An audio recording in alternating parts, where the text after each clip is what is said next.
Welcome to another series of the Introduction to Coaching Sports Zoom podcast. I am honored today. My name is Dr. Thomas Earl Reed. I am one of the co-authors of the book Introduction to Coaching Sports, along with Chad Earl and Acie Earl. Today, I am honored to have the president of the College of DuPage as our guest. Really looking forward to getting his perspective on some of these topics that were germane to the book that we put out. I know we've had, some NBA coaches on and some faculty members, and to get this perspective from a college president is outstanding. And that person is Dr. Brian Caputo. Brian, thank you for being a part of this.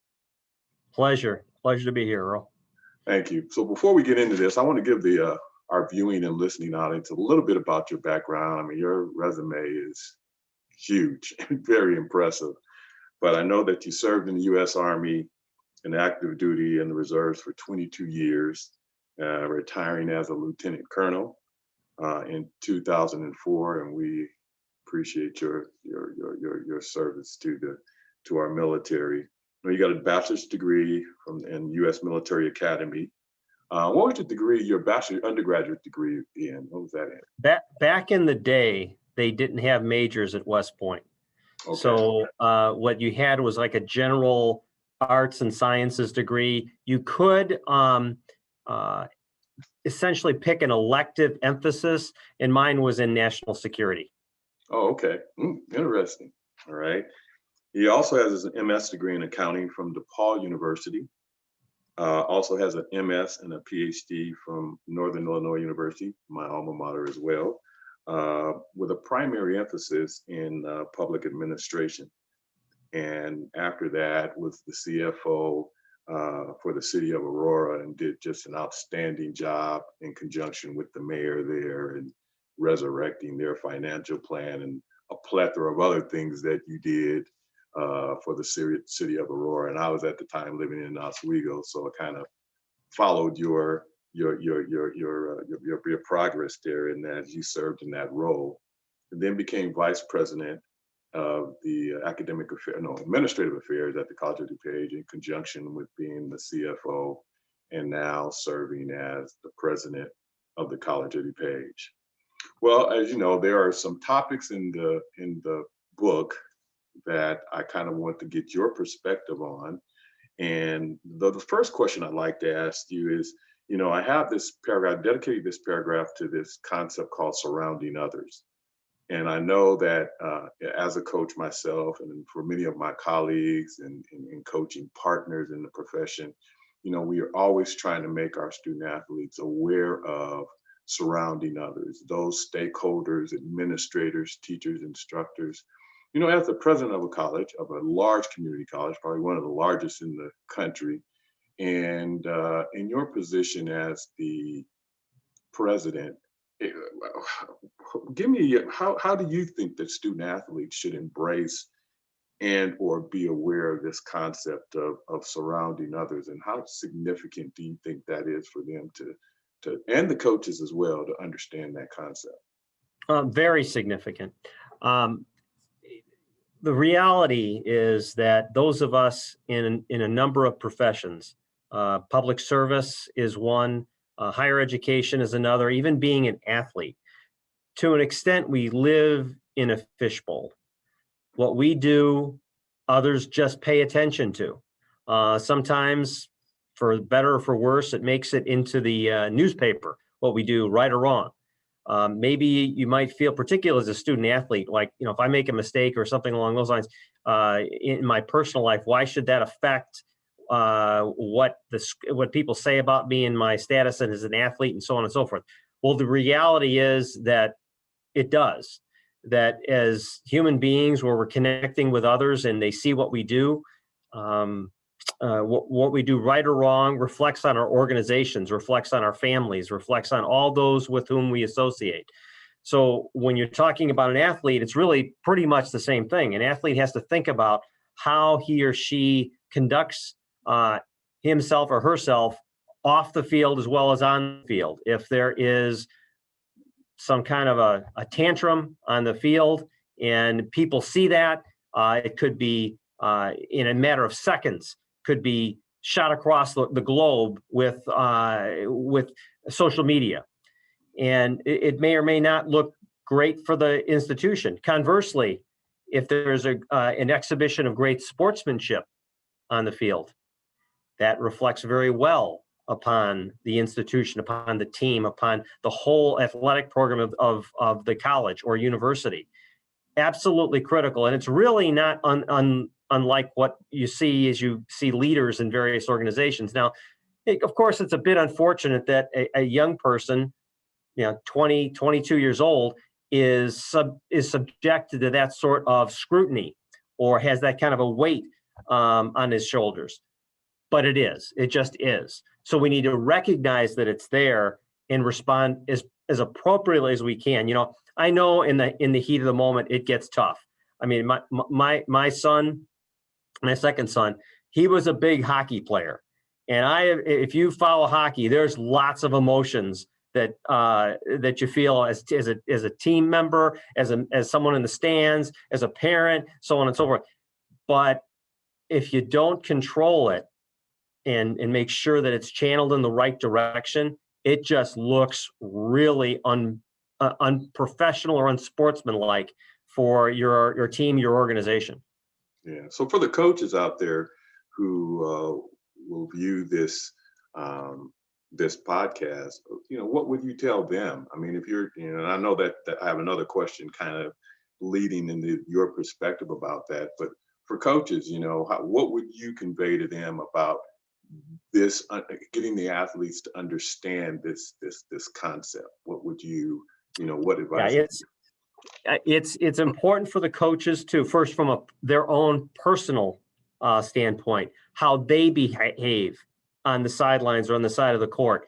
Everybody's watching, and one example I like to give is, I'm sure this will resonate with you, Earl, is Mike Krzyzewski, Coach K at Duke. He was actually a basketball coach at West Point when I was there, and one of the things about him, and it even distinguished him as he went on and had enormous success at Duke, is the class about the guy, right? I mean, I'm not saying he never got angry, not say he ever challenged a call, but it always, generally speaking, was always within certain bounds. Mm-hmm. He clearly understands that, and I think all coaches need to. And that kind of notion of maintaining a level of control and understanding sportsmanship is what a coach has to instill in his team. It's not a matter of just letting it all hang out. It's not a matter of winning at all costs. It's not a matter of taking out an opponent just to score the points. That's not what it's all about. That's not what these sports are organized for.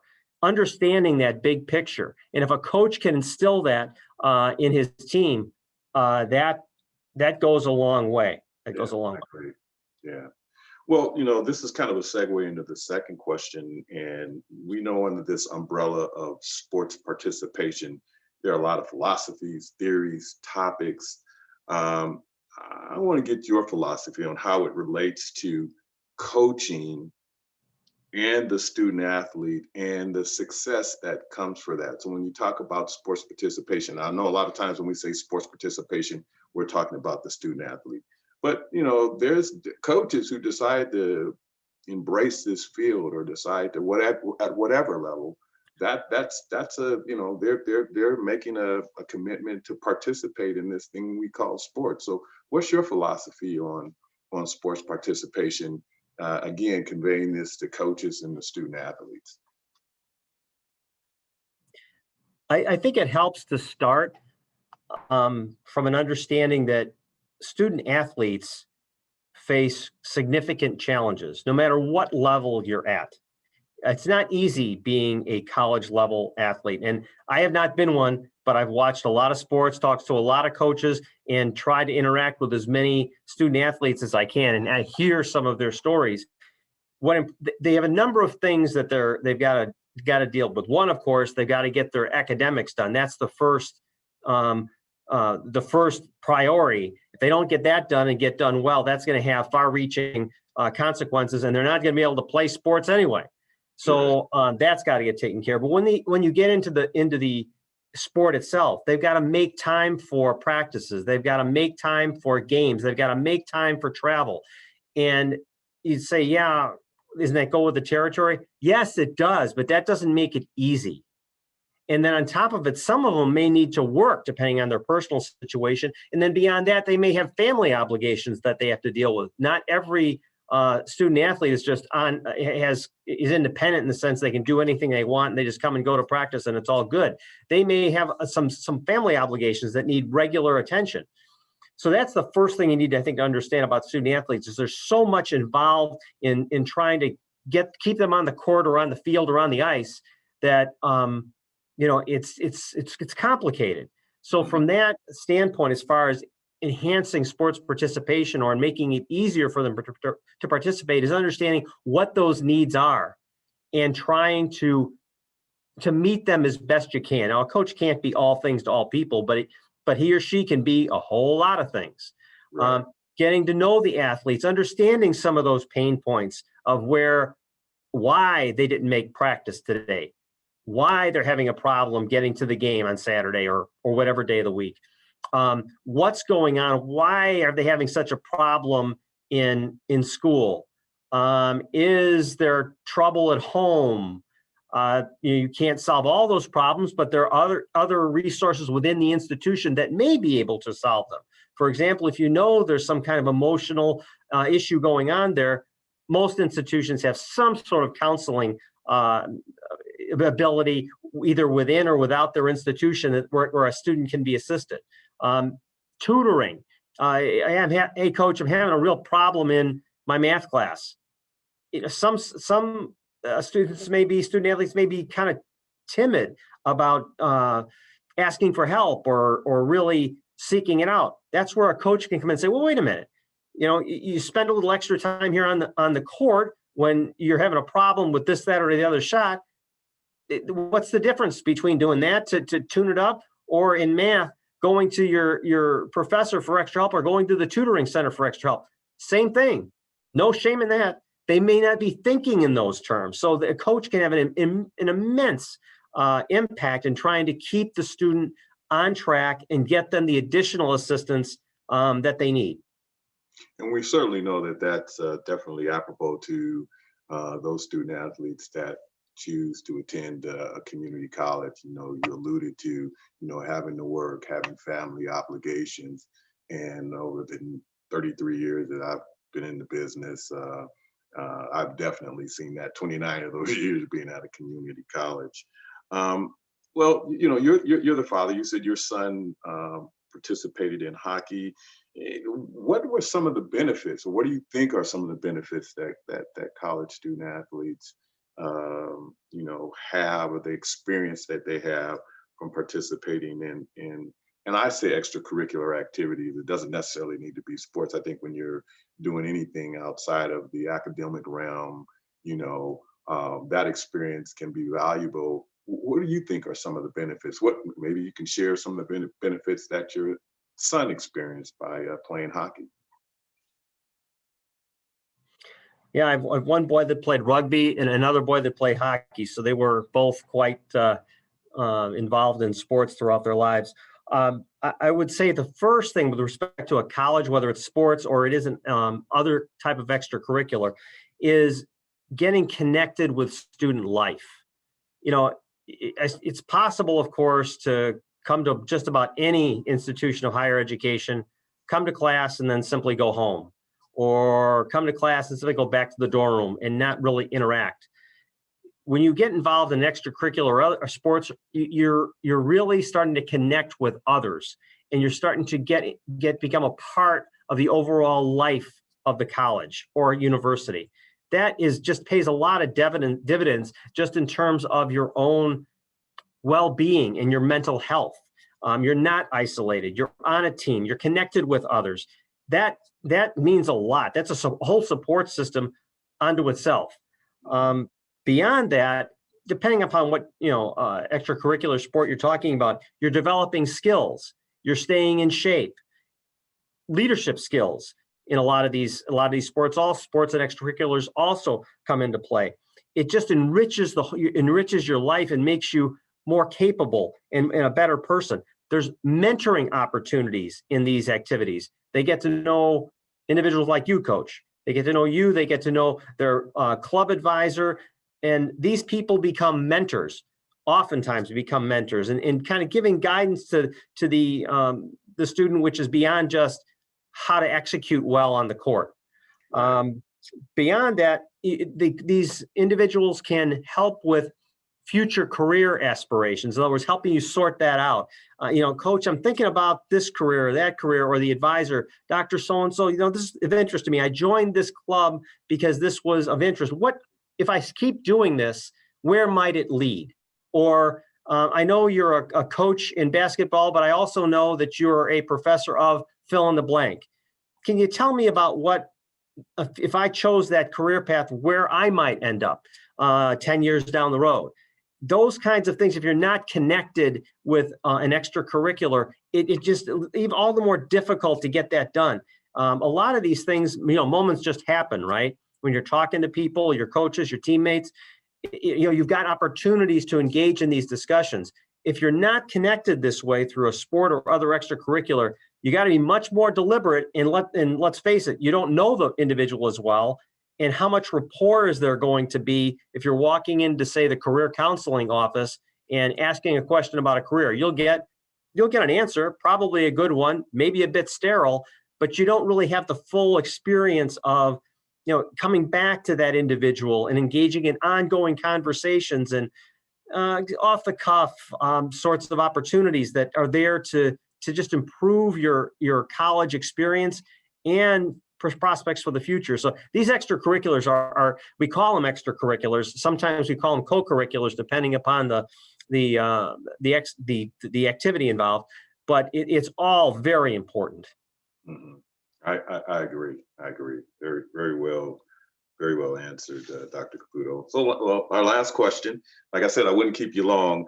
As the president of a college, I know you have a plethora of responsibilities. Also, in the role as the CFO of a large city, Aurora, Illinois.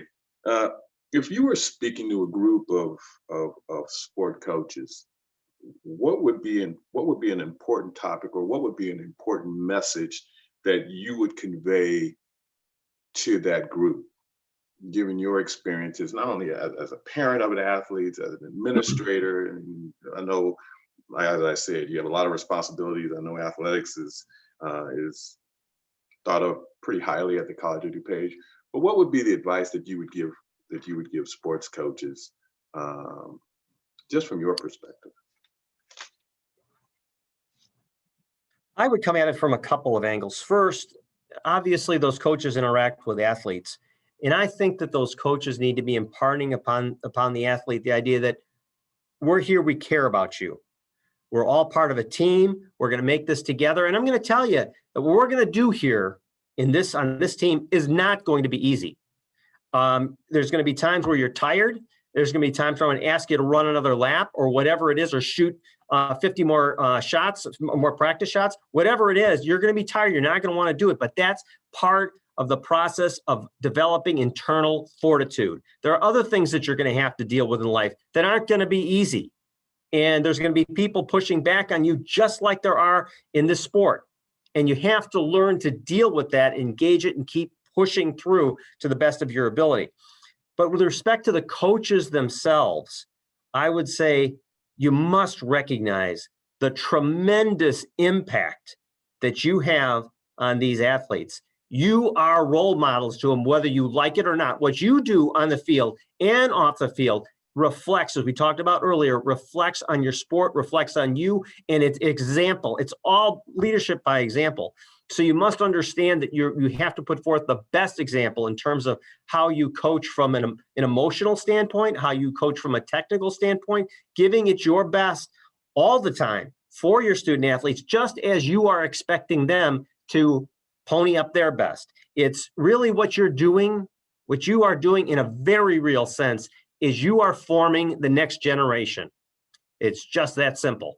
So if you're hitting on all the cylinders that you should be hitting on in terms of your conduct, in terms of your leadership, in terms of how you teach the sport, you're doing a great service for athletes in more than just their performance on the field. Dr. Brian Caputo, thank you so much. This has been very informative. I'm sure that my viewing audience and the listening audience will take a lot of these golden nuggets that you have provided and be able to use them for those coaches who are deciding to get into the profession, and for those student athletes. And to hear this from the president of a college, is just so valuable. I thank you for your time. Any closing comments? Anything that you'd like to add before we end the show? I would just applaud you and your co-authors on your work on this book. I think it's an important document. I have gone through many pieces of it, and I'm quite impressed. I think it's a good primer for anyone who's trying to understand how to lead a team. I think you've done a great service. Thank you. I appreciate it, Brian. Thank you so much for your time. And again, Introduction to Coaching Sports is available on Barnes & Noble, Amazon.com, iTunes, and Google Play. Thank you, sir. I appreciate it. And I will promise to keep in contact. Appreciate your time. Very good, Earl. All right. Good to see you. Good to see you.